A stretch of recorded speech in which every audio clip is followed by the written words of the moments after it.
Sin cultura no hay país, porque todo es cultura y porque somos radio. Radio Cultura. A continuación, conversatorio con Javier García Labugle.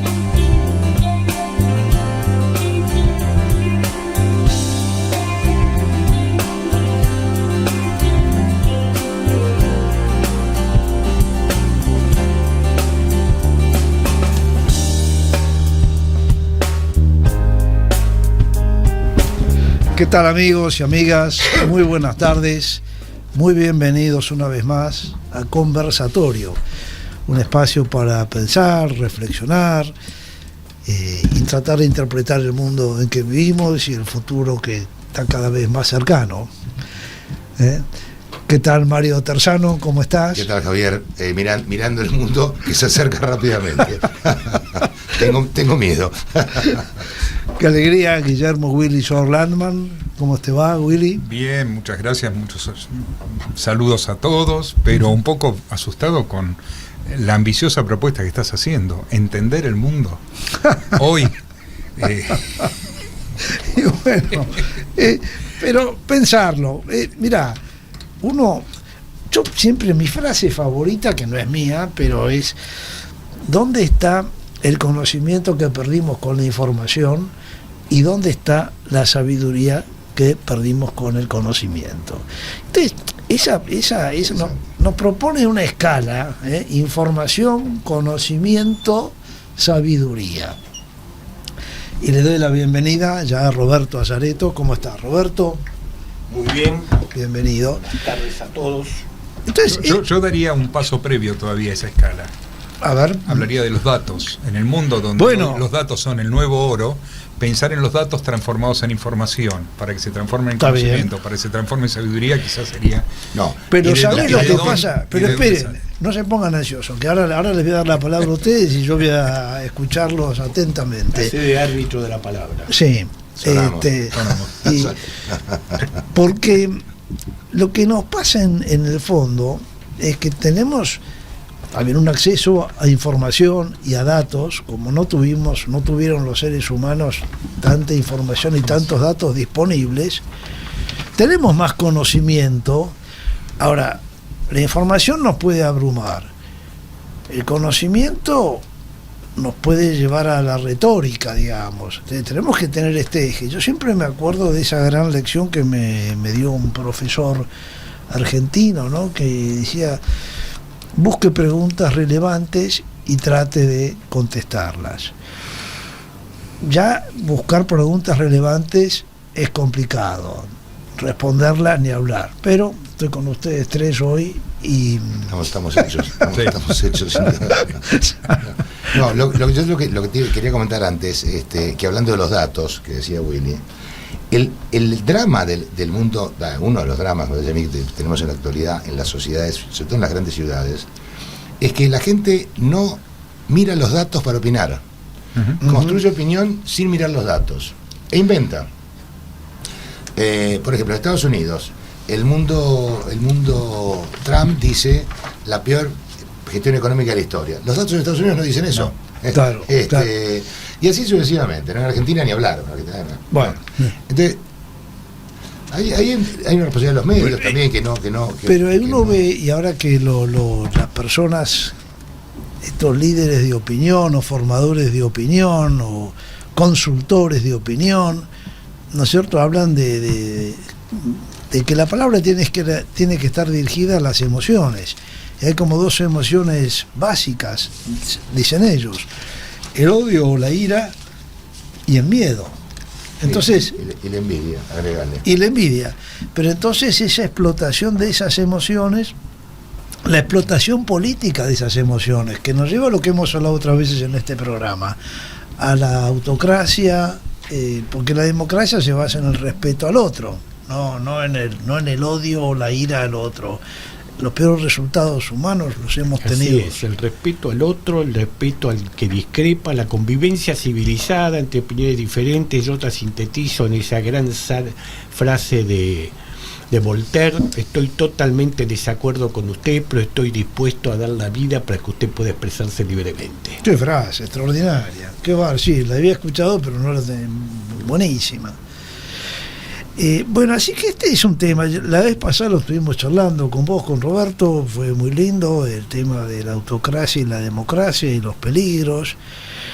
Pero bueno, ahora tenemos elecciones en noviembre en Estados Unidos, que eso y ha quedado conformada la lista, la fórmula presidencial con Kamala Harris y hoy se anunció, o ayer se anunció su candidato a vicepresidente.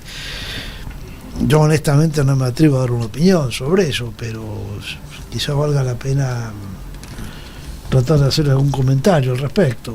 Mirá, yo la información que te puedo dar por fuentes, tengo un hijo allá en la universidad, es que ha hecho una fórmula equilibrada. Este señor, gobernador de California, es muy interesante porque representa al americano del medio oeste. Pero de Minnesota. Por eso, sí. Sí, de California es ella. Claro. A ver, el Partido Demócrata básicamente en los últimos años hizo un partido de las costas, y un problema que estaba teniendo, que los que viven fuera de las costas que están, las nuevas tecnologías, Wall Street, las universidades de élite, lo que está en el medio, que es muy poblado. Hay países que se han despoblado. España, por ejemplo, se ha despoblado todo lo que es, o sea, hay varias grandes ciudades y se ha despoblado. No, allá sigue muy poblado. Estados Unidos, esa gente veía a dirigentes como Hillary Clinton, incluso Obama, a pesar de por un lado de la Florida, pero como demasiado elitista. No Biden, Gore, como personas de una élite. Este señor es el norteamericano promedio, y eso compensa frente a Trump, que explota el resentimiento precisamente de los que el blanco que no ha ido a la universidad. Porque hubo un discurso en los 90, yo me acuerdo de haber asistido a una convención demócrata, también conocía gente republicana, pero un día usted hizo una revolución demócrata en los 90, ¿cuál era el discurso? Viene un mundo que no tiene nada que ver con la vieja revolución industrial, el mundo de la revolución científico-digital, entonces lo que hay que hacer es estudiar más. Así que los vamos a ayudar a estudiar, y como diciendo, bueno, estudiar porque si no está. Entonces hubo un discurso al que no hizo eso, y ahí es donde crecieron personajes como Trump. Con esto está compensando. Este señor fue representante, es una mezcla de moderado y de liberal. ¿Por qué es una mezcla de liberal y liberal? Por un lado, cuando fue representante... Perdóname, liberal en el sentido americano, es bueno aclararlo, ¿no? Porque no, pero tiene también liberal en el sentido... ¿libertario? No libertario, liberal clásico. Okay. Déjame si puedo explicar. Sí. Él perteneció en los 12 años que estuvo en el Congreso al sector moderado, el sector de la derecha del Partido Demócrata. Como gobernador, por un lado ha hecho políticas a la escandinava. Cuando ha tenido excedentes presupuestarios, en vez de bajar impuestos, ¿qué ha hecho? Ha financiado, ha permitido el acceso a la universidad gratuitamente a gente pobre. Ha hecho programas de almuerzos escolares, ha facilitado el acceso a la educación. Por otro lado, ha convertido a Minnesota en el sexto estado en el ranking de lo que más han desregulado y promovido la inversión. Así que por un lado es un liberal, es una mezcla de... Bueno, lo están haciendo muchos países. Es un buen administrador, finalmente. Un buen administrador, pero que hace políticas pro empresa, pro economía de mercado, pero a su vez, digamos, trata de mejorar la situación social de los más rezagados. Y tiene un discurso, un lenguaje directo. Él perteneció a la Asociación Nacional del Rifle. Un día la hija, después de una masacre en Florida, le dijo: papá, no podés seguir más en la Asociación Nacional del Rifle. Y el tipo lo dejó. Un contrincante republicano una vez dijo de él: parece un cazador que sale de cazar búfalos y zaraízos. Sin embargo, ve la pinta del tipo. Es un clásico hombre del oeste, pero que ha sabido adaptarse y, por ejemplo, ha dejado de estar de la Asociación del Rifle. Entrenador de fútbol americano, maestro rural. Guardia Nacional. Guardia Nacional, frente al Trump que eludió los servicios militares, o Buchijo que eludió el servicio militar, Guardia Nacional. Es decir, todo lo que al ciudadano el americano promedio eso, se cuida a los veteranos, así que eso O sea, para los republicanos muy- les tiene un problema. Muy bien elegido. Muy bien elegido.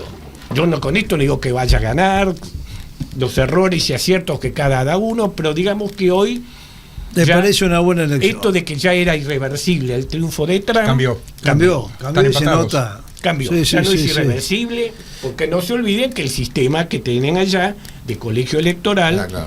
que ha hecho el último republicano desde el año 89 que ganó por el voto popular fue Bush padre y Bush hijo en la reelección. El primer periodo lo perdió frente al Gore. Claro. Sí. Y además está cuando la Corte Superior No, eso fue un lo de un Florida, eso es escándalo, súper vergonzoso. 3 millones Sí. de votos más tenía. Sí. Gore. Bueno, y Hillary Clinton sacó 3 millones de votos más que Trump. Y sin embargo perdió porque por 10.000 votos en Wisconsin, 10.000 en Pensilvania y 10.000 en Illinois, logró la totalidad de los electores y ahí con eso logró 30.000 votos decidieron la elección. Ah, Y le va a tocar a quien gane, le va a tocar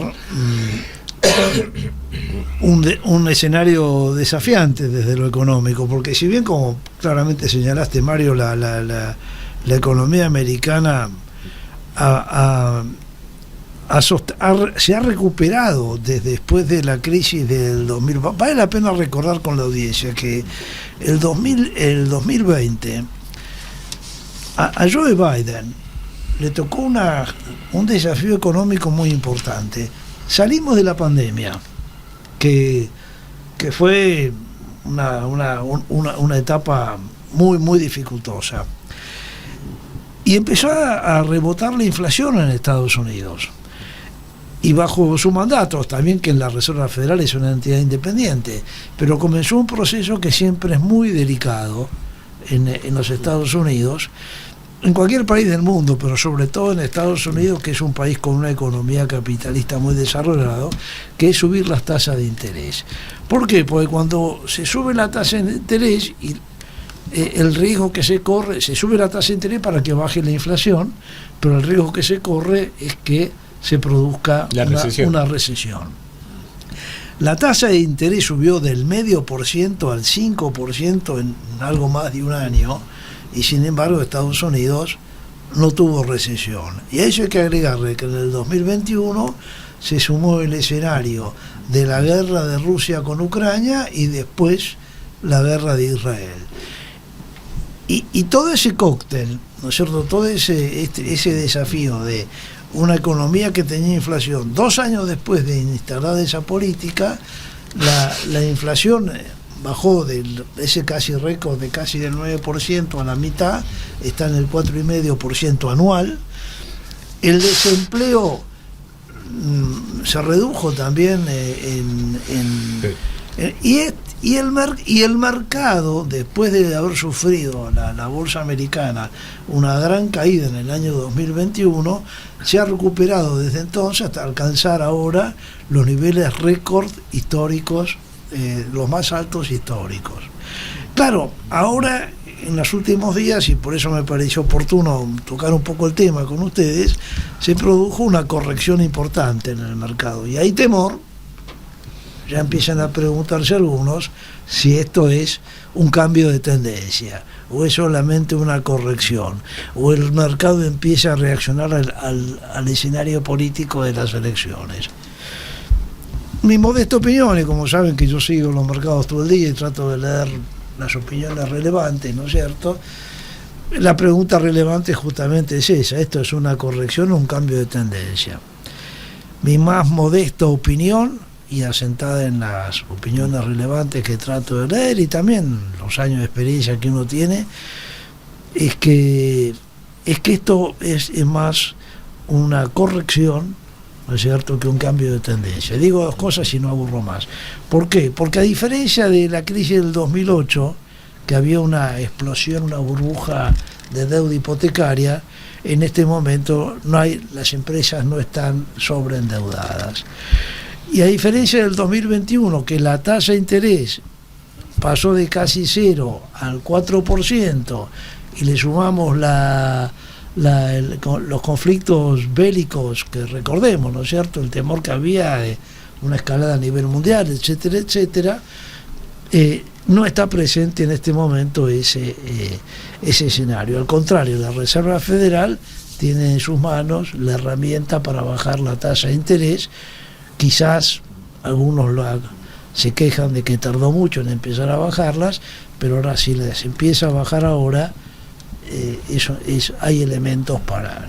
Bueno, trato de no hablar de economía, pero me parece importante compartir con ustedes y con la audiencia una visión de esto, porque han sonado los teléfonos a preguntar, che, ¿qué pasa? ¿Y cómo viene? ¿Y cómo impacto está en la Argentina? Y bueno...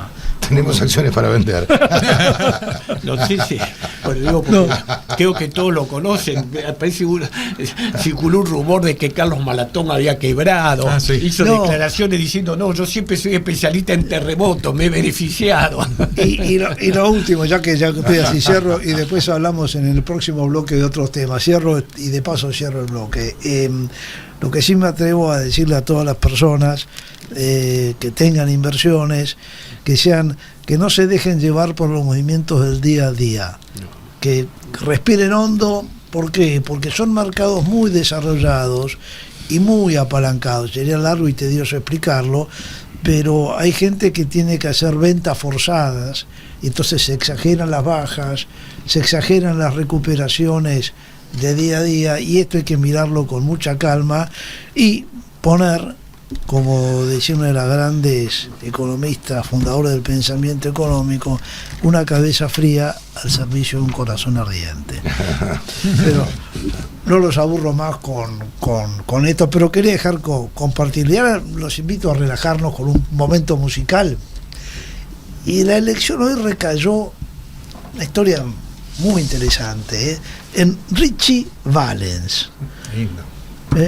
Un cantante considerado por los expertos como una de las grandes voces del mundo, pero que murió a los 17 años en un accidente de avión. Déjenme contarles brevemente que Richard Steven Valenzuela Reyes nació en Los Ángeles el 13 de mayo de 1941, de origen mexicano, sus padres mexicanos, y falleció el 3 de febrero de 1959 en un accidente de avión. Estaba yendo junto a otros artistas, Buddy Holly y The Big Bopper, en una avioneta a otro recital que tenían que dar. El avión se estrelló y fallecieron. Muchos años después, Don McLean dedicó una canción maravillosa que la vamos a traer en otro programa, American Pie, en parte que se lo dedica a ellos, y tiene una frase maravillosa de esa canción que dice: el día que la música murió, ¿no? O sea, es lindo traer a estas historias que a veces no las están tan presentes y reflotarlas. Bueno, como he hablado, vamos a escucharlo ahora a Richie Valens con esta canción que se llama Donna. Pero ahora seguimos conversando con Mario Terzano, con Roberto Azareto, con Willy Short-Landman. Y Willy, estabas hablando de una fecha importante ahora por el tema de la inteligencia artificial, ¿no es cierto? Sí, en realidad me atrevo a decir dos fechas importantes. Dos fechas, ¿no? Una fecha importante es que el 1 de agosto, o sea, hace 6 días, entró en vigencia la nueva regulación europea sobre inteligencia artificial, que fue sancionada, el reglamento fue sancionado el 13 de junio, y que es el resultado de un proceso de muchas consultas, de mucho trabajo. Comenzó con la primera ley de inteligencia artificial europea en el 2021, que tiene que tener un proceso que todos los países lo aprueben, y eso dio lugar a modificaciones y enmiendas. En junio del año pasado una enmienda importante por lo que fue el impacto de ChatGPT y lo que es ese modelo de inteligencia artificial. Pero lo concreto es que es la primera reglamentación, la primera ley que tiene, armonizando un montón de normas, vigencia para todo el continente europeo, para los 27 países que lo integran, y que realmente tienen una visión que yo respeto mucho, que ya no hablan más de derechos humanos, sino que hablan de derechos fundamentales. Claro, claro. Tenemos que entender que la visión de la Unión Europea no es solamente la ley de inteligencia artificial. Dentro de la protección de los derechos fundamentales y centrado en las personas, comenzaron con lo que es la ley de protección de datos personales, el reglamento europeo de datos personales, que con un carácter especial que es la extraterritorialidad, el hecho de que extiende sus efectos a cualquier ciudadano, persona física o jurídica fuera de Europa, que pudiera estar afectado, con lo cual el mundo entero está sometido a esa ley prácticamente. Claro. Después de la ley de protección de datos, que ya fue modificada, pero que de hecho en nuestro país la reforma de la ley de protección de datos, que está parada en el Congreso hace bastante tiempo, tiene en vista adaptarse a ese reglamento.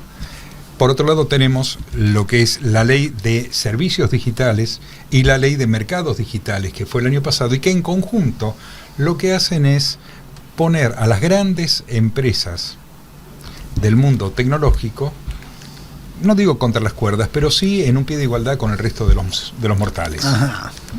Con multas importantísimas para el caso de incumplimiento, multas que tienen que ver con la facturación global, y el hecho de que en este momento tengamos una ley de inteligencia artificial, que a mí me interesa leer un párrafo nada más del documento.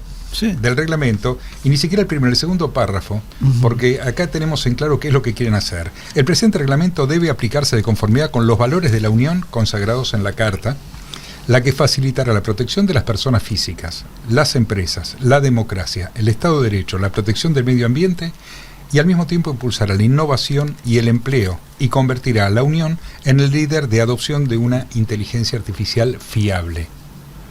¿Cuál es el gran tema? Primero, la protección de las personas.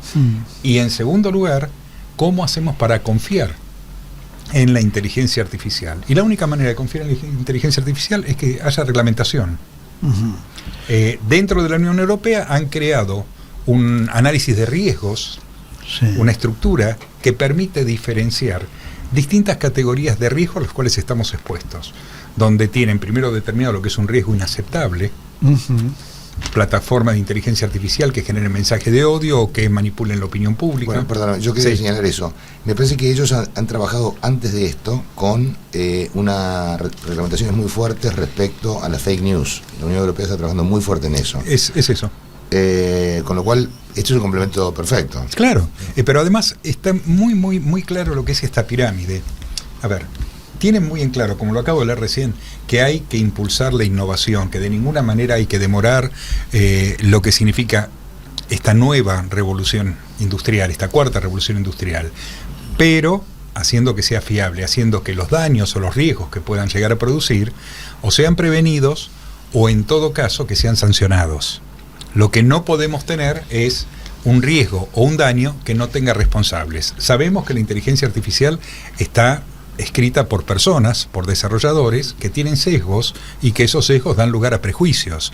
Google ya tuvo un problemón cuando su sistema de identificación biométrica confundía a los negros con monos. Y eso no es...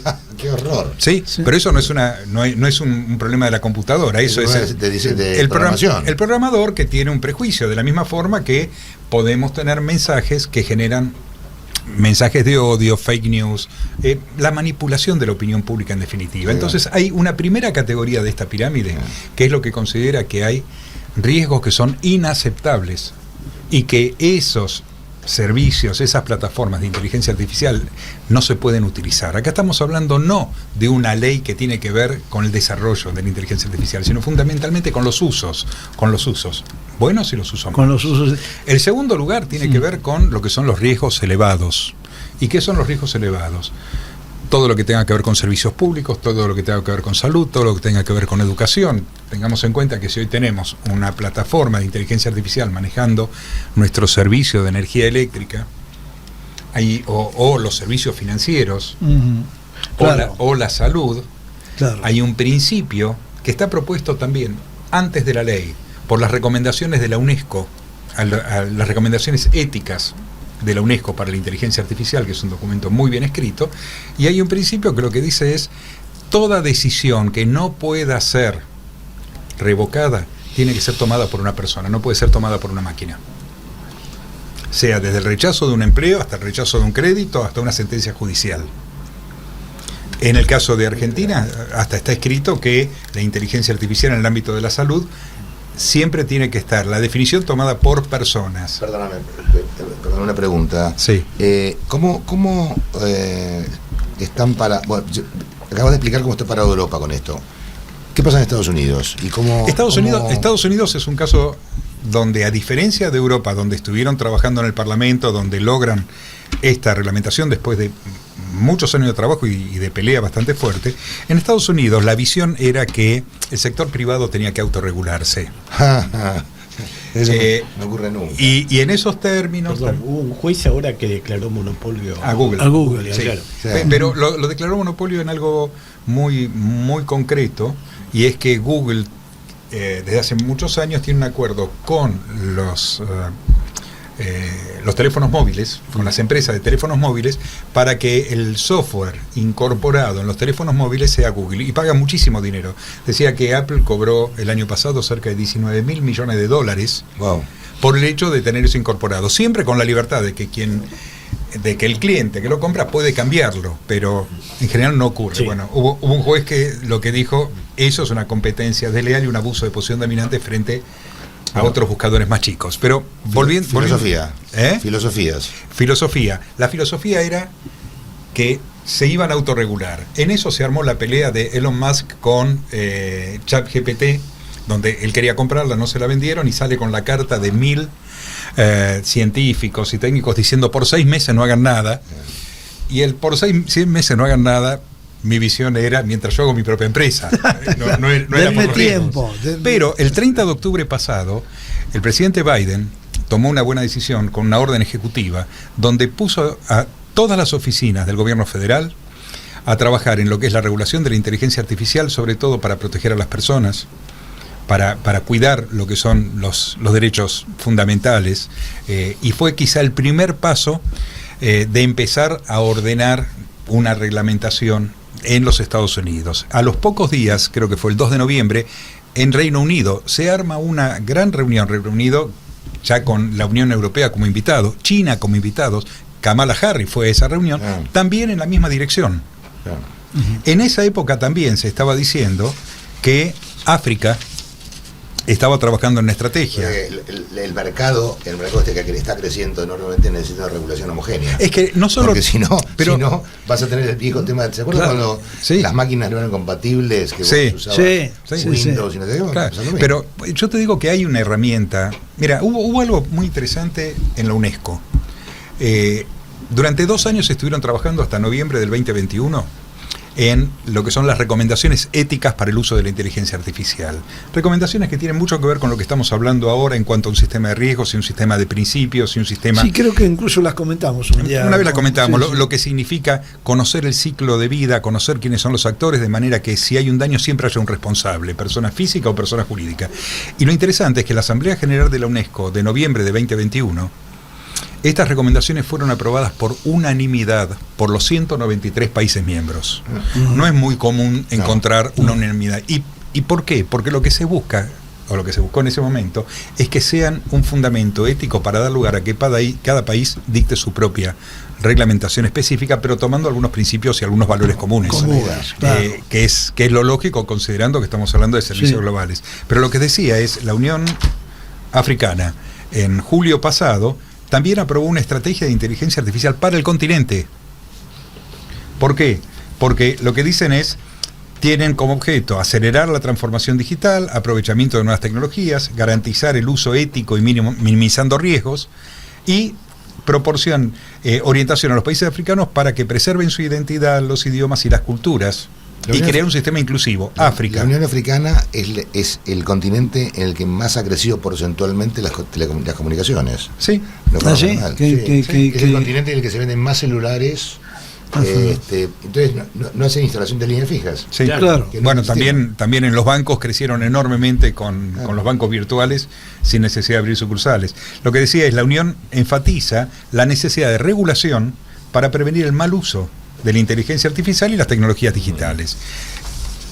Hace un par de días, Brasil, el presidente Lula, anunció el Plan Nacional de Inteligencia Artificial con una inversión de más de $4.000 millones hasta 2028.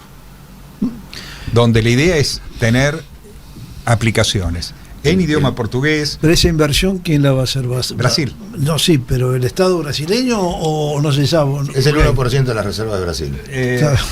A ver, lo que quieren es lograr inversiones, quieren tener plataformas propias, quieren transformarse en líder, quieren tener justamente el trabajo en lo que es la regulación, cosa que acá hasta ahora venía postergándose, pero sin embargo, ¿por qué decía que hoy también es un día importante? Porque ayer, en el Congreso Nacional, en la Honorable Cámara de Diputados, la Comisión de Ciencia y Tecnología comenzó el tratamiento de 18 proyectos de ley para reglamentar el uso de la inteligencia artificial en Argentina. Ajá. ¿Y no conviene adherir a eso, por ejemplo? En gran parte, en gran parte hay una mirada puesta en lo que es la solución yo confío más en europea. En la síntesis del debate europeo, después de que 27 países pongan de acuerdo, que en cualquier síntesis que hagan nuestros queridos diputados y senadores. La realidad es que lo que están tomando es el concepto de riesgos que toma Europa y no Estados Unidos, y el concepto de soluciones que necesitan autorización previa. Sí. Otros que son un riesgo mínimo, entonces se manejan con un sistema de autorregulación, y siempre basado, y otros directamente sin riesgo, y siempre basado en que sea quien lo explota o quien lo desarrolla o quien lo vende, quien directamente se presente ante la autoridad y diga: yo estoy en tal categoría. ¿No hay sectores del gobierno que piensan, frente a lo que está haciendo la Unión Europea, tenemos una oportunidad para traerlo y que hagan lo que se les dé la gana? Sí. Creo que lamentablemente hay un comentario acerca de que es una ventaja para nuestro país que no haya reglamentación, y no es así, porque claro, sí, justamente claro, es así, para que sea confiable, para que sea fiable, como dice en la versión española, necesitamos que queden claros quiénes son los responsables y quién paga lo que se rompa. Bueno, eso no es parte de la cultura argentina. Bueno, claro, pero justamente, ¿no? La ley, y podemos cerrar este bloque ya. La ley, este divorcio que lo hemos hablado tantas veces y nos viene del pasado, lo tenemos en el presente, y ahora que llega el futuro vamos a cometer el mismo error. En vez de divorciarnos de la ley, tenemos que tener una ley coherente, aceptable y para todos. La realidad es que necesitamos reglamentar el uso adecuado de la inteligencia artificial en nuestro país, fundamentalmente porque, dicho por el Banco Mundial y analizado por el Banco Interamericano de Desarrollo, la implementación de inteligencia artificial en nuestra infraestructura puede dar lugar a duplicar el Producto Bruto en tiempo récord. Bueno, caramba. Y hoy en día la inteligencia artificial es un fenómeno, es la cuarta revolución industrial.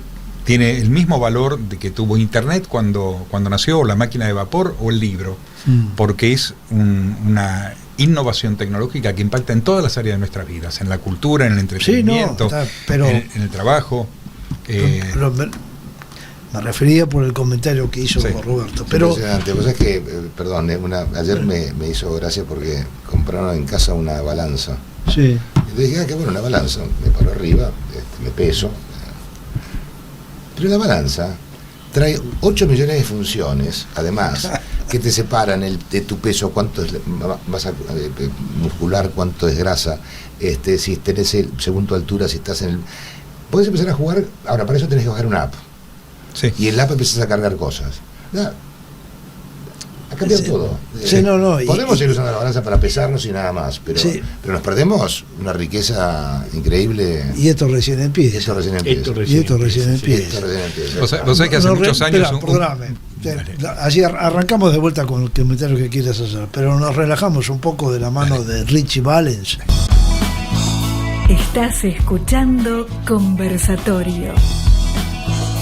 Un espacio para comprender el futuro con sus desafíos y oportunidades.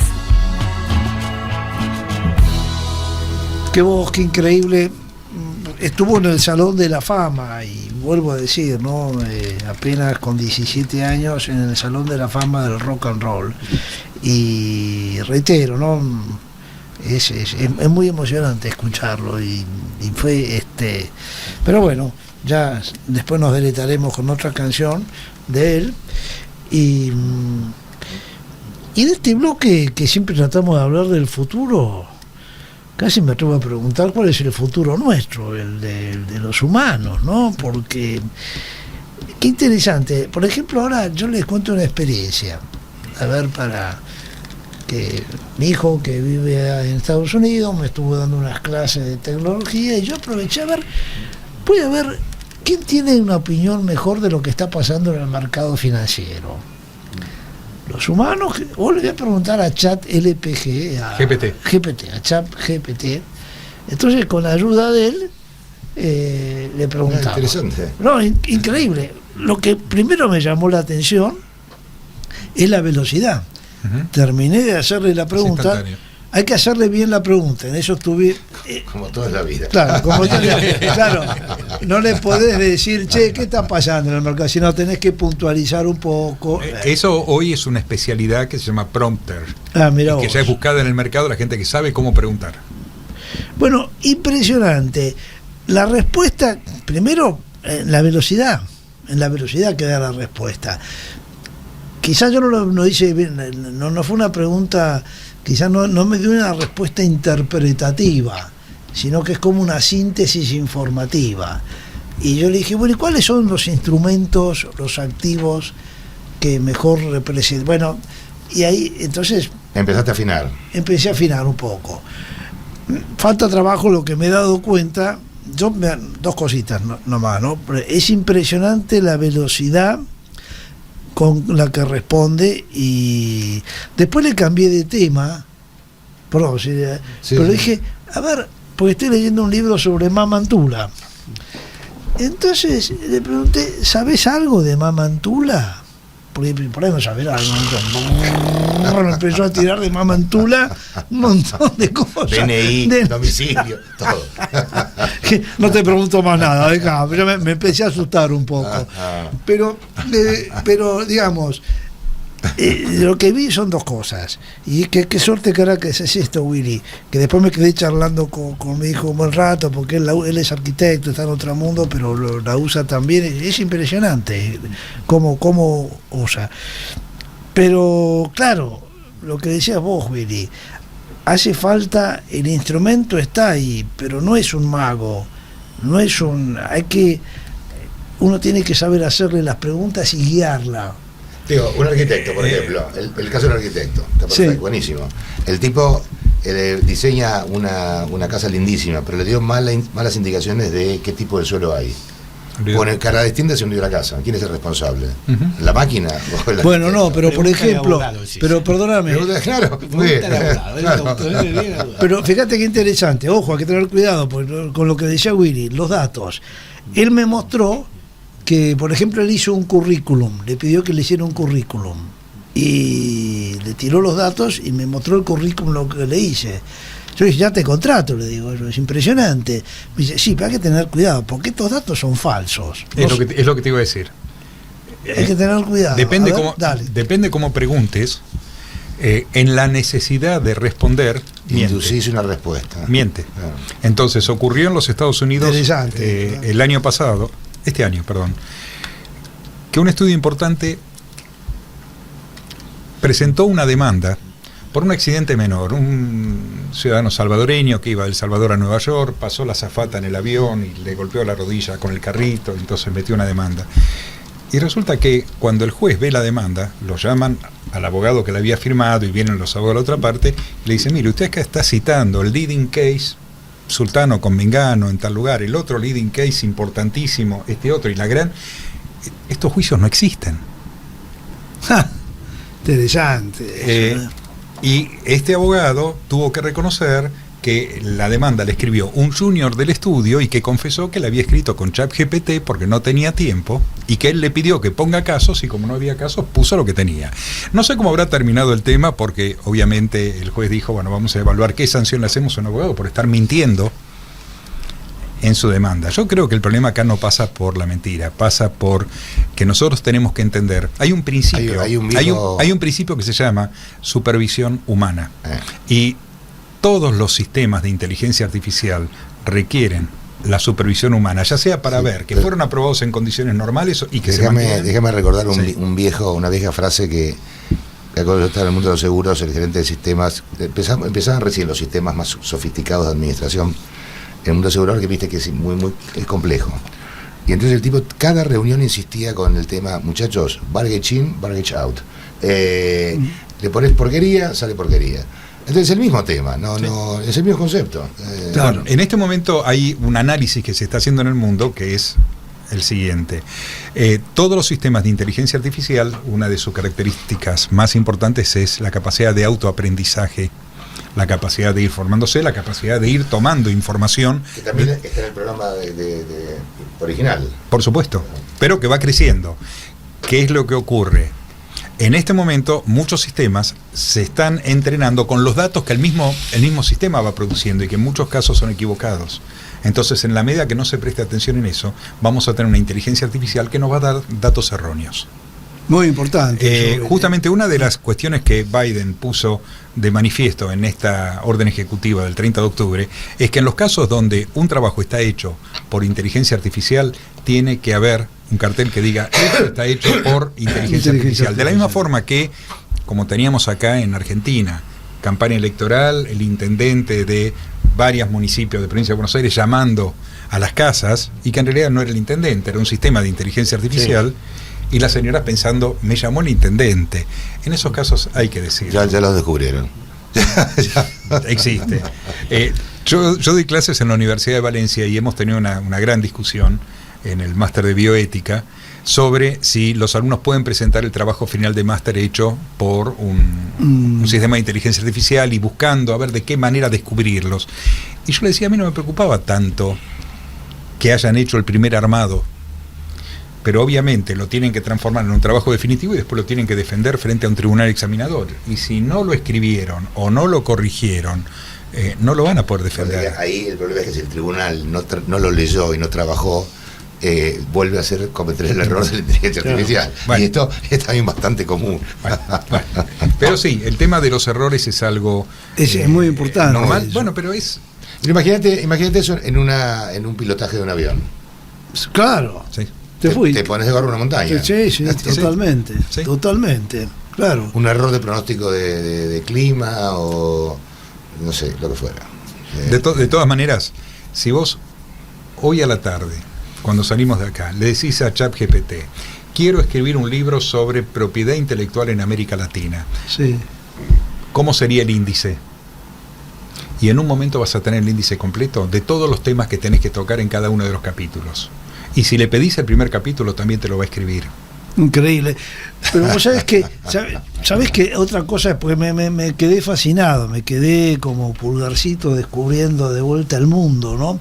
Esto le va a gustar a Roberto también. ¿Sabes lo que hice? Agarré, dije, ahora vamos a ver por la parte literaria, que como sabe la audiencia, me permito decirlo, es mi actividad que varias novelas históricas. Sí, a mí escribir, por eso le pregunté por Mamantula, ¿no? Pero le subí, mi hijo me dice, ¿se mira, le subís el volumen a eso? Sí. Es una canción hecha con inteligencia artificial por un sobrino mío a su hijo en España. Subir el volumen porque yo le bajé el volumen. Se va. Después. Donde le pedís una canción y te escribe. Bueno, esto es parecido, ¿no? Yo le subí un relato corto, un relato de de 2 páginas, ¿no? Dice, haceme un comentario sobre lo que me impresiona es la velocidad con que lo hace, ¿no? Segundos. Entonces, además es muy amable. Hola Javier, qué bueno. Sí, es un amigo, ¿no? Entonces me hizo un análisis del relato y me hizo sugerencias de cómo mejoraría la redacción del relato, y muy pertinente, ¿no? Ahora, bueno, de todas formas, tengamos en cuenta que pone en crisis muchas estructuras jurídicas tradicionales. ¿Por qué? A ver, ¿cómo es eso? Porque si vos hoy, en varios de los programas que son de libre acceso, querés hacer un video con la imagen de una persona, con la voz de otra persona, y que esté diciendo lo que vos quieras, podés hacerlo. Claro, diciendo o haciendo. ¿Sí? O haciendo. Con lo cual, Sí. el valor probatorio que tendría hoy una grabación o un video de determinada actividad es relativo. Es bajísimo. Hay un proyecto de ley del senador Romero justamente sobre lo que significan delitos sexuales, para dar un nombre. Porque hoy no hay nada más simple que tomar la cara de una persona, poner el cuerpo de otra, y cuando vos lo ves, Es imposible detectarlo. es muy difícil detectar que eso es falso. Tenés que mandarlo a un laboratorio que no esté. Una escribana amiga me estaba comentando que en el grado de su hija en la primaria, un compañerito, primaria o secundaria, un compañerito armó un video porno con la imagen de una o dos chicas del De grado. ahí de su Sí, compañero. sí, ya ha habido denuncias sobre Por eso, supuesto, incluso en por, Argentina. y por eso se está proponiendo que sea un Sí, sí. delito específico, como Pero corresponde. Juegan. Al final del El día es otro un día, juego. otro desafío, viendo esta serie de la ley y de orden, Eh, pero claro, es interesante porque plantea estos nuevos desafíos. Hay un tipo que lo despiden de una empresa que está esperando inteligencia artificial, ha habido un asesinato, dice, no, fue este tipo, el socio, el que en realidad nos asignó. ¿Y qué hace? Y arma un video, está la prueba, tenés que probar, no le cuesta. Y el tipo dice, mire, justo encontré el video. Claro, y hay un detalle, el tipo es zurdo. Sí. Y aparece matando con la derecha. Siempre un error. Cargó para el programa. Cargo ¿ves? más del programa. Pero bueno, ahí son los nuevos desafíos que tiene un tribunal para condenar a alguien. Bueno. Que arman las pruebas con la inteligencia artificial. Pero yo así como planteo el desafío desde el derecho, que va a ser un desafío interesante, tenemos un desafío interesante con respecto al derecho de autor. Claro. Claro. Derecho de autor. Información financiera que vos entregás a inversores tuyos o a clientes tuyos. ¿Qué está el problema Con con análisis.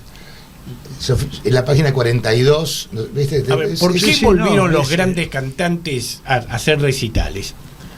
Hace 50, 60 años, cuando llegaban la fama, la fama la ganaban con los recitales, reunían los estadios. Después era un recital al año de lanzaban su nueva producción discográfica. Sí. Nada más, Murió. simplemente para eso. Ahora han tenido que volver, porque claro, uno puede tener toda la música gratis desde el celular. Pero es importante por lo que me señala Willy, ¿no? De los derechos de autor. Claro. No, pero además tenemos una cuestión con los derechos de autor con respecto a quién es el autor de la obra. Por ejemplo, ¿Querés ponerlo? quiero que escuches un momentito Dale, esto. dale. A ver si podemos. Se va a enojar Richie Vale, pero no importa. Contra el micrófono. Sí.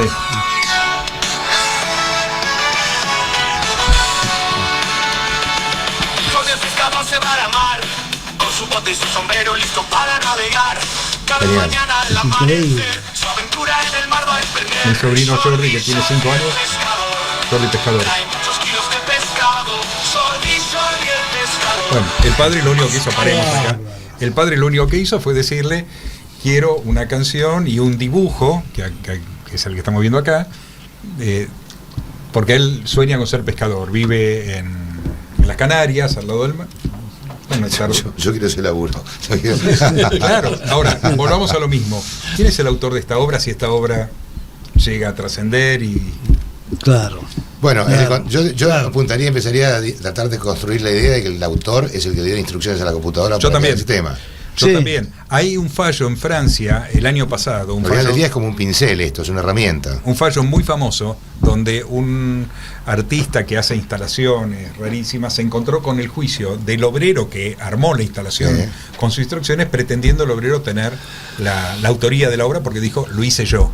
Y después de años de discusión, la justicia francesa determinó que el autor es el que lo ideó. Lo ideó. De todas maneras, si querés, Vive la France. el director nacional de la Dirección Nacional de Derecho de Autor, Walter Weissman, es un buen amigo. Ah, qué bueno. Sería Así que- interesante hablar con él, ¿eh? Sí, sería interesante. No, lo podemos invitar Sí. porque el impacto que está teniendo esto, cuando ya te digo que un libro lo podés escribir Claro, En un claro. rato. en un rato, bueno, es toda una crisis que se está viviendo que Y bueno, va a haber que pero- buscar soluciones jurídicas. Sería muy interesante. Nunca Para mí- se puede prescindir del abogado. Por supuesto. No, claro, Dios, los Dios abogados- no lo permita. Ese es mi mensaje. Los abogados van a estar siempre. Todo lo demás puede Todo lo desaparecer. demás pueden zafar Y por los lógico, pues trata abogados. de la justicia, de los conflictos entre los hombres. Entonces, Muy bien, Roberto, defendamos los honorarios. Qué bueno, no, pero sí, porque uno se pregunta, entonces que a uno, por ejemplo, que le gusta escribir, y voy a seguir escribiendo, ¿para qué si lo puede hacer una máquina? Uno se plantea eso, ¿no? Pero bueno, muchachos, se nos fue el tiempo, pero... Es un tema del gusto, ¿no? Del placer de escribir, o el placer de pintar, o el placer de... No, yo voy a creo seguir que- yo escribiendo creo toda la que- vida porque me gusta escribir. Yo creo que tenemos Sí, que eso tomar, es. creo que tenemos que tomar un elemento que no me acuerdo quién fue que lo dijo hace poco. Estos sistemas lo que hacen es copiar, no crear. Eso es Estos importante. sistemas lo que hacen Eso es es tomar importante. información, Sí. esa información del mundo entero. Eso te iba a preguntar.